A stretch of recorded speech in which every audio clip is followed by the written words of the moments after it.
मेरे बगल में दाहिनी ओर रामजीत सिंह गौतम जी हैं, जो बहुजन समाज पार्टी के बिहार में इंचार्ज हैं। रामजीत सिंह गौतम जी बहुजन समाज पार्टी के प्रभारी हैं, बिहार में इंचार्ज हैं। मेरी बाईं ओर बैठे हुए हैं डॉक्टर संजय सिंह चौहान जी, जनवादी पार्टी सोशलिस्ट के राष्ट्रीय अध्यक्ष हैं, और बाकी तीनों पार्टी के बहुत सारे नेता यहाँ उपस्थित हैं। मित्रों, इसके पहले जब मैं आपसे मुखातिब हुआ था, मेरी पार्टी की मीटिंग थी 4-5 दिन पहले 24 तारीख को। उस दिन मेरी पार्टी के साथियों ने मुझको अधिकृत किया था अगला राजनीतिक कदम उठाने के लिए। आप जो भी राजनीतिक कदम उठाइए, हम सब आपके साथ होंगे। आम भावना उस दिन थी, तब तक हम लोग महागठबंधन के हिस्सा थे, तो इसलिए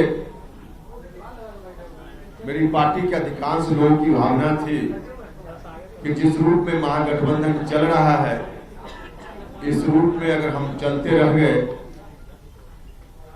तो बिहार में 15 वर्षों से नीतीश कुमार जी बैठकर बिहार को रसातल में पहुंचा रहे हैं। नीतीश कुमार के इस रवैया से बिहार को हम मुक्त नहीं करा पाएंगे।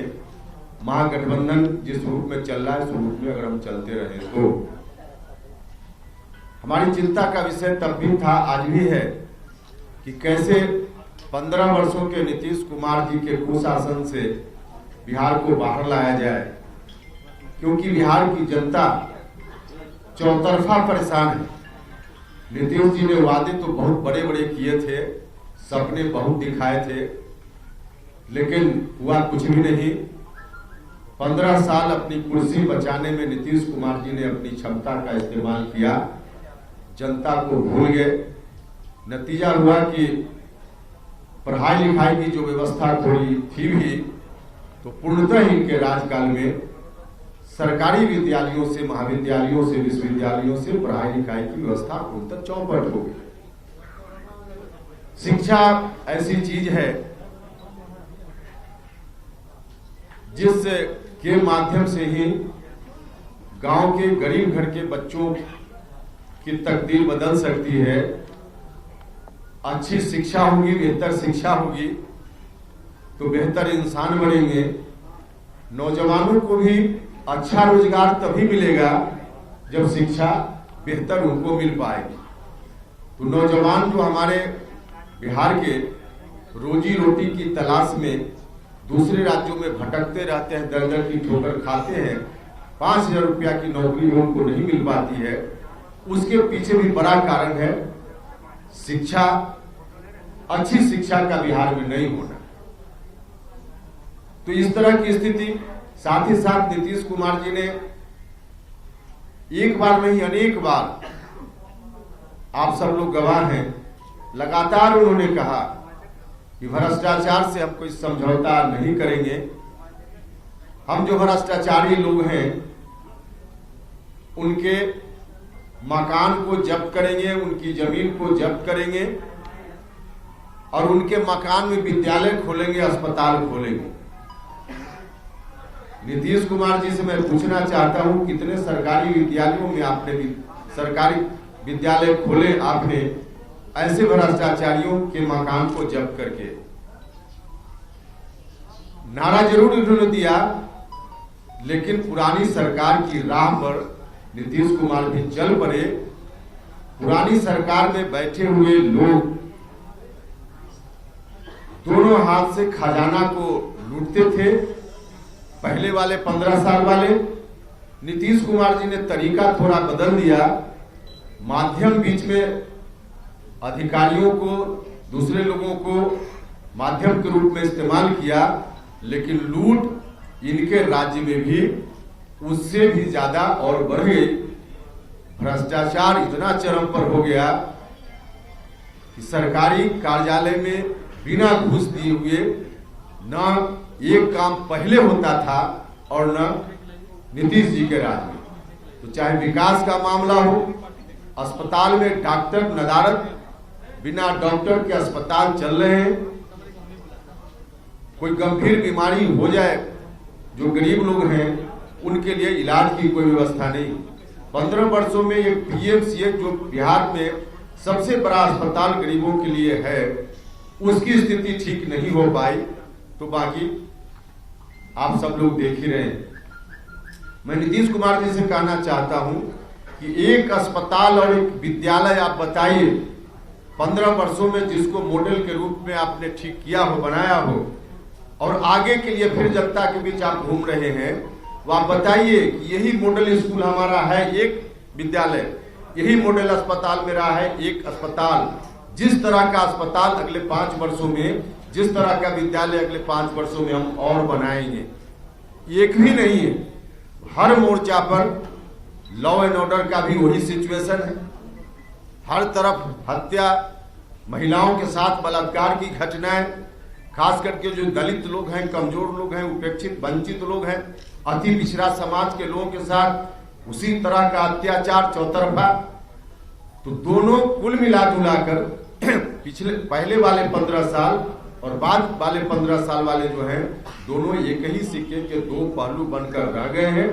बिहार की जनता, हमने कहा कि हम नीतीश कुमार जी से बिहार को मुक्त कराना चाहते हैं और इसके लिए हमने कोशिश की महागठबंधन में कि महागठबंधन रास्ता बदले, नेतृत्व बदले, तब हम उस पर विचार कर सकते हैं। क्योंकि वर्तमान नेतृत्व के रहते हुए हम जब शिक्षा की बात करते हैं तो आज जो शिक्षा की स्थिति है, आज युवा पीढ़ी के लोग देख रहे हैं। 15 साल पहले बहुत सारे लोग, बच्चे होंगे, नहीं देख रहे होंगे, लेकिन उसका सीधा क्या कुछ उस समय शिक्षा की व्यवस्था थी, प्रोडक्ट सामने है। बिहार का मुख्यमंत्री अपने दोनों बेटों को मैट्रिक भी पास नहीं करा पाए, यही शिक्षा की व्यवस्था उस वक्त थी।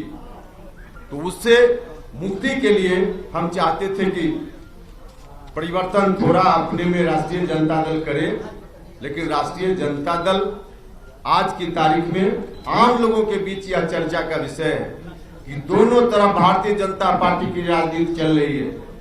नीतीश कुमार जी के साथ तो भारतीय जनता पार्टी है ही, यहां भी भारतीय जनता पार्टी की राजनीति एनडीए में, और उधर महागठबंधन में भी किसी न किसी रूप में डायरेक्ट या इनडायरेक्ट भारतीय जनता पार्टी महागठबंधन की राजनीति को भी कंट्रोल कर रही है, प्रभावित कर रही है।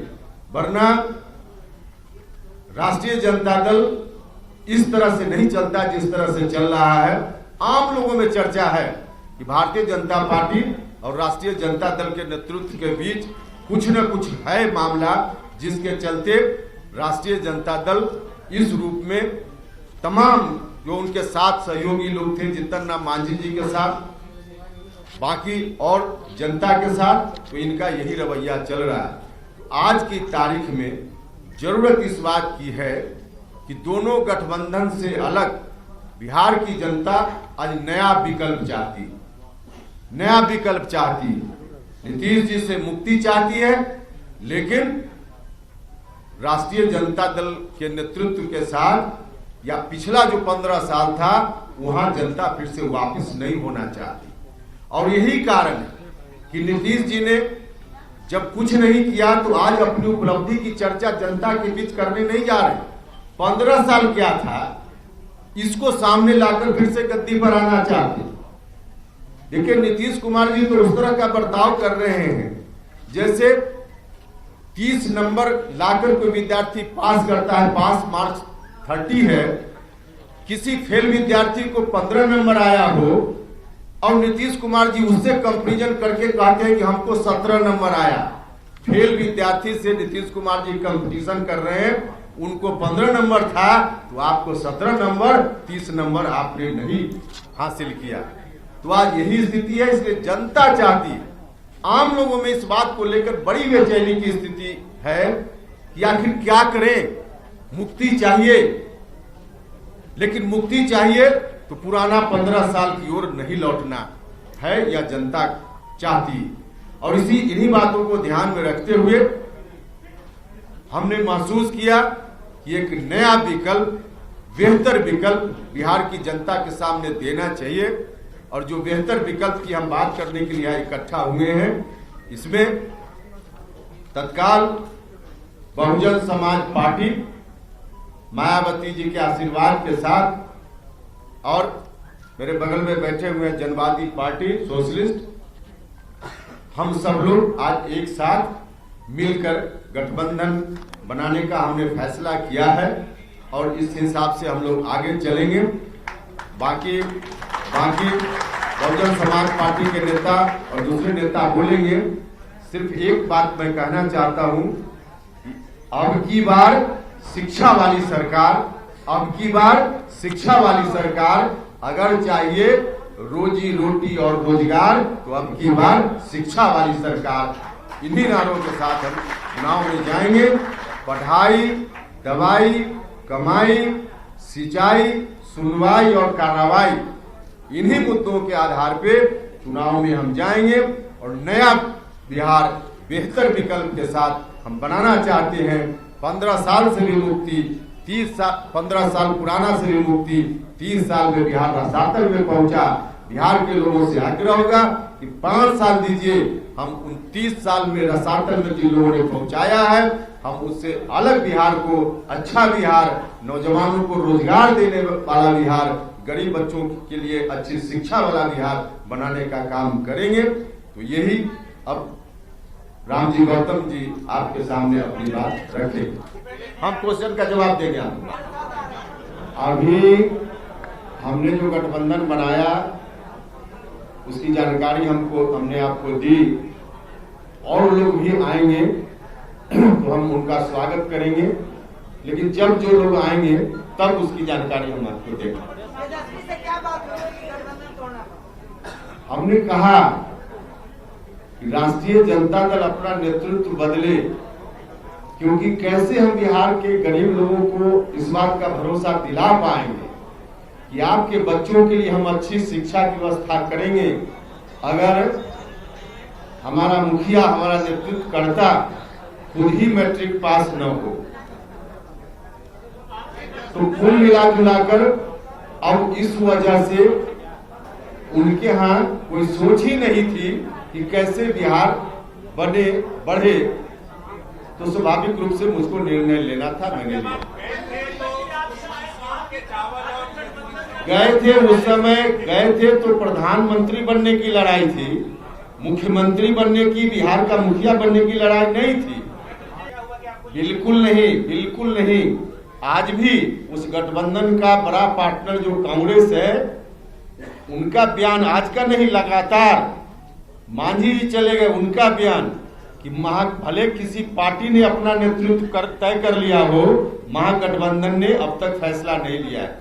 और यह स्थिति थी, और इसलिए मुझको लगता था कि महागठबंधन बैठेगा तो निश्चित रूप से इस बात पर विमर्श होगा, लेकिन अंत में हुआ कि नहीं, इस बात पर कोई विमर्श नहीं होना है, तब मुझको निर्णय लेना पड़ा। देखिए, हमने अपनी नाव को समंदर में उतार दिया है, अब उस पार हमको जाना है, तो लहरों से डरकर कभी नौका पार नहीं होती और कोशिश करने वालों की कभी हार नहीं होती। लेकिन अब जिन लोगों को लहर से डर लगना है, तो हम तो अभी भी कहते हैं कि भाई अब हमने जब उतार दिया है तो हर्ट जरा जांच करवा ले, जिनका हर्ट मजबूत हो तो मेरे साथ नाव पर चले, उस पार पहुंचेंगे, और जिनका कमजोर हो तो उतर जाए। तो कमजोर जिनका है लोग उतर रहे हैं, इससे ज्यादा मुझे कुछ नहीं। माफ कीजिएगा, वाल्मीकि नगर की बात कहां से आई? तो आप जहां खड़े हैं वहां से आई। वाल्मीकि नगर की बात कहां से कट गई? आप जहां खड़े हैं वहां से कट गई। मेरे यहाँ वाल्मीकि नगर की बात न आई, न वाल्मीकि नगर की बात कटी, आपके तरफ से आई और आप ही की ओर से कटी।